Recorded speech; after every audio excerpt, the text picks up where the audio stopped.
મોડાસા શહેરમાં 42મી રથયાત્રાનો પ્રારંભ કરતા અરવલ્લી જિલ્લા કલેક્ટર મોડાસા જગન્નાથ મંદિર નીકળતી રથયાત્રામાં જગન્નાથનો રથ ખેંચી જિલ્લા કલેક્ટર પ્રસિદ્ધ પરીખ તેમજ પૂર્વ ડીવાયએસપી ચૌધરી સાહેબ દ્વારા રથયાત્રાનો પ્રારંભ કરાયા। રથયાત્રામાં વિશ્વ હિન્દુ પરિષદ, બજરંગ દળ, દુર્ગાવાહિની, માતૃશક્તિ તલવાર તેમજ વિવિધ રામ, લક્ષ્મણ, સીતા, હનુમાનના ટેબલા રજૂ કર્યા હતા।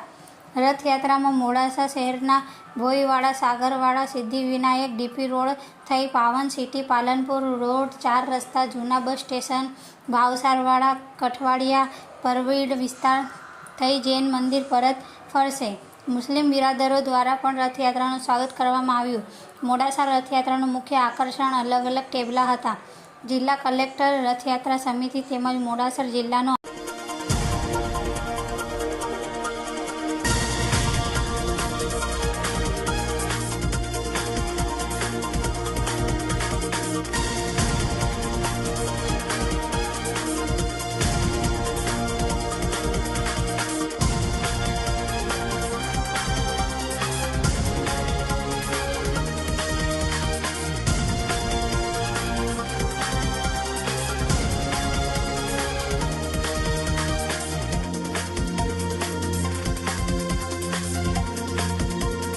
આજરોજ આષાઢી બીજ 7 જુલાઈના દિવસે રથયાત્રાને પાવન પર્વ નિમિત્તે આજે મોડાસા શહેરમાં પણ ખૂબ ધૂમધામ સાથે ઉત્સાહપૂર્વક યાત્રા નીકળવાની છે અને રણછોડરાય દાદાના એમના અનુકંપાથી આ રથને અમે આગળ પસારવામાં શરૂ કરવામાં મને આ સૌભાગ્ય મળ્યું છે।